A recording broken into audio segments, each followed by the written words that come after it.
Tiffany's Table Manners for Teenagers by Walter Hoving, illustrated by Joe Eula. Let's be seated. It is customary for the young man to help the young lady on his right to be seated. When you both have been seated, don't look around like a startled beetle. Turn directly to the young lady on your right and start talking. First of all, let's get straight which fork or knife to use. We like the method of placing the flat silver in the order of its use. You take the piece on the outside first. Some people arrange the silver by size, so you have to learn to tell a fish knife from a meat knife and a fish fork from a meat fork. If there is no fish knife and fork, use the smaller knife and fork for the dish. If you make a mistake, just continue eating. Don't put the silver back on the table. Be nonchalant. The best place for the napkin is on the lap. Don't tie it around your neck or stick it in your belt. The fish or meat will be served to you on your left side. Take the serving fork in your left hand and the serving spoon in your right, holding them as pictured above. After you have served yourself, place the serving spoon and fork side by side on the platter. Vegetables should also be placed on your plate. Side dishes, except for salads, are not used at home, only in restaurants. When serving yourself, take small portions. If you don't like what is being served, it is permissible to refuse it, but don't find yourself with nothing on your plate. If you do, your hostess may remark about it, which might be embarrassing for you.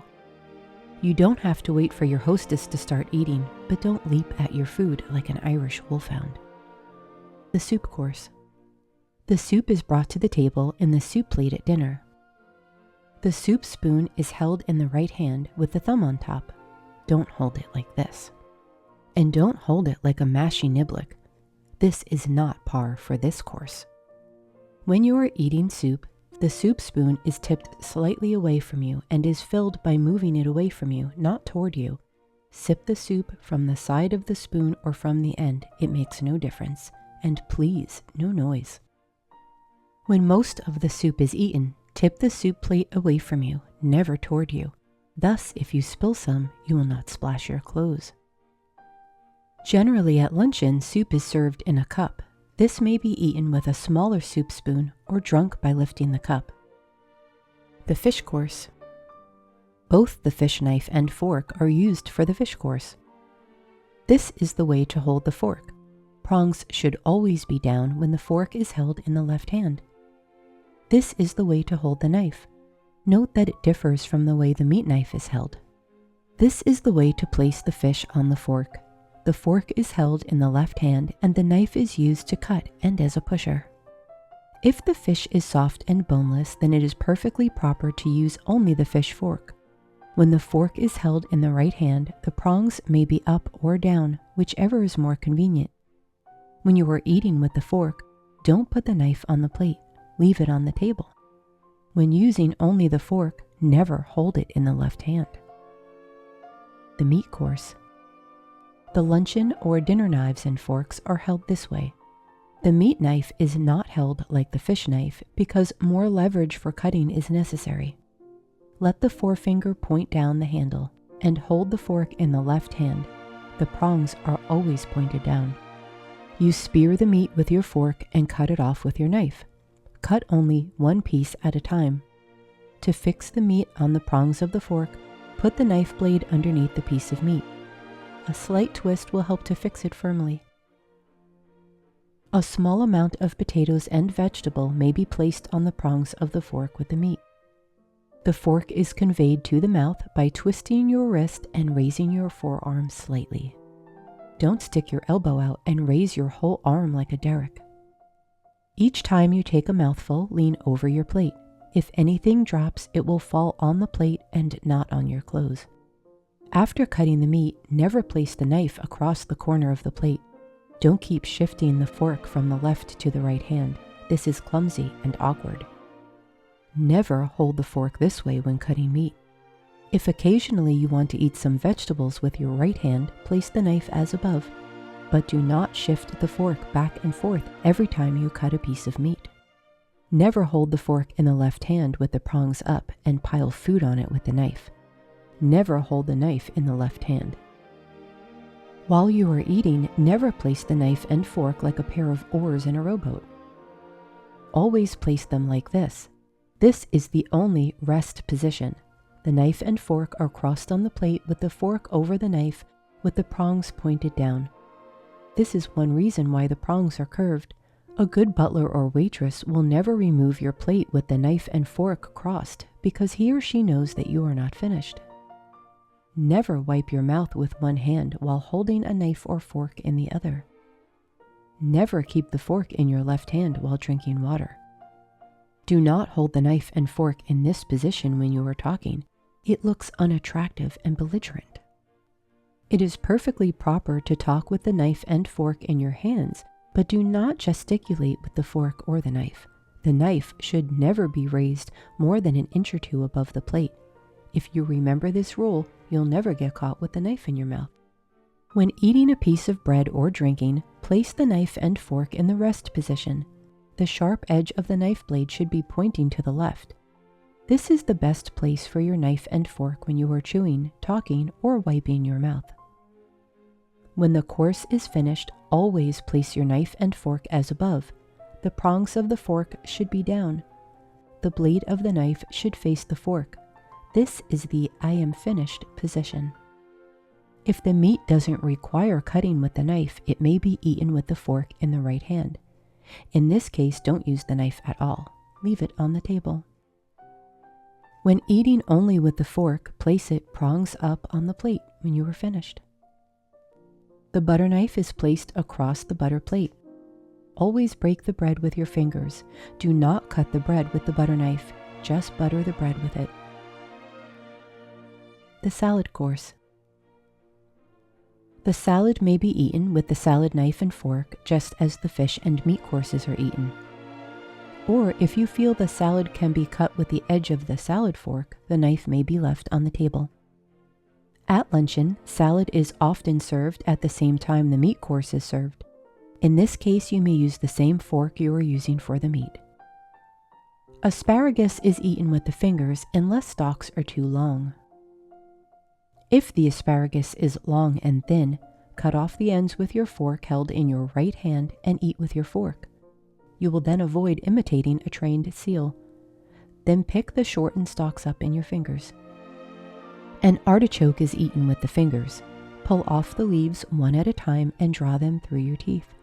Don't try to swallow the whole leaf. It won't digest well. When you get to the heart, use your knife and fork. The dessert course. After the meat course, the table is cleared of the dinner or luncheon plates and all unused silver. The peppers and salts are also removed and the table is crumbed. Then the dessert plate is served as above with the finger bowl, spoon, and fork on the plate.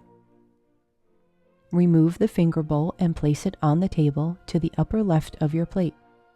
Also remove the fork to the left and the spoon to the right. Do not leave the doily, if any, on your plate by mistake. It is not supposed to be eaten with your ice cream. This would alarm your hostess unduly. The dessert may be eaten with the fork in the left hand, prongs down, and the spoon in the right. Eat with the spoon. The fork here serves only as a pusher. If it is pie or cake, only the fork need be used. If ice cream or pudding, the spoon. The other piece is left on the table. The same rest position of the fork and spoon is used as in the case of the knife and fork during the meat course. Place the fork prongs down, lying over the spoon. This is the I am finished position of the fork and spoon. Bowl up, prongs down. If fresh fruit is served, another dessert or fruit plate is brought in with a fruit knife and fork on it. This is not often done in this country anymore, but it is quite common abroad. Take the apple or pear, quarter it with the fruit knife and peel it. Then eat it either with the fruit fork or with your fingers. Grapes are eaten with your fingers. When it comes time to use your finger bowl, dip the tips of your fingers in it. But don't forget, it is not a bathtub. You're not supposed to dunk your whole hand. If you wish, you may also brush the tips of your wet fingers over your mouth. Then wipe your mouth, but don't let the water drip down your chin. Some don'ts. Don't let your elbows stick out like flying buttresses. Keep them close to your sides. Don't try to eat with your elbows on the table. It hampers your movements and you may spill your food. Elbows should operate freely. You may, however, rest your elbows on the table when you're not eating. Don't leave your spoon in your coffee cup. Don't put too much in your mouth at once. It looks as if you were brought up in a kennel. Don't chew with your mouth open and don't smack your lips.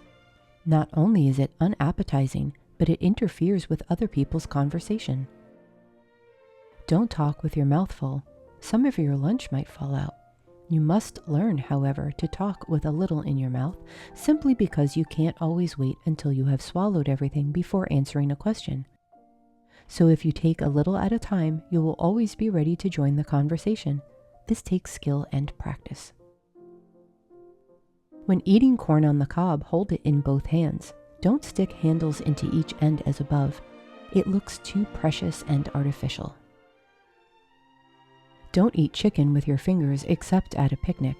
With a little practice, you can dislodge enough chicken with your knife and fork to keep body and soul together till your next meal. If you knock over your water glass, don't say oops. Right the glass and keep talking to your partner. Don't start mopping the table with your napkin. If you spill the water on your partner's dress, offer her your napkin and say you're sorry. Don't start mopping her. It might be misunderstood. If you happen to drop your knife or fork on the floor, don't dive down after it or peer down at it. Pick up another one and proceed according to the plan. Don't try to eat leaning back. It looks awful, and besides, you will no doubt spill your food on your shirt. Sit erect, don't slouch. If you find some gristle or a piece of meat you cannot swallow, don't spit it out on your plate or into your fist. Chew it into as small a piece as possible and then place it on the prongs of your fork or into your spoon if the course calls for a spoon. Then place it on the rim of your plate. Don't let this embarrass you. It is perfectly correct. Olive pits or fish bones should be removed with your fingers. Don't throw your arm over the back of your chair. Don't sit on the back of your neck. Don't air your views in a loud voice. Be more interested in hearing the other person's views than in expressing your own. That is the essence of good conversation. When the table turns, don't get left staring into space. Turn immediately to the girl on your left. If she doesn't turn to you, lean over and say something like this. How about getting rid of that fascinating fellow on your left and paying a little attention to me? Don't forget, faint heart never, etc., etc. If you have to blow your nose, don't be embarrassed. Just blow it, but use your handkerchief, not your napkin. If perchance you inadvertently burp or your stomach rumbles, don't pat your stomach or your chest or make any inane remarks about it. Above all, be natural. Don't put on airs or try to be backstairs refined by sticking your finger out at a 90-degree angle when you lift your cup to your mouth. And don't chew your food in a mincing, silly way. Just be yourself. Don't push a plate away from you when you are through. Leave it where it is with the silverware properly placed. Don't get up from the table until your hostess rises, and don't leave the dining room until your elders have left it. So now that you know the rules, you can start breaking them. Don't forget though, it takes a lot of social know-how to break rules. Remember that a dinner party is not a funeral, nor has your hostess invited you because she thinks you are in dire need of food. You're there to be entertaining, be gay, do your part. Don't be a gloom. Bon appetit.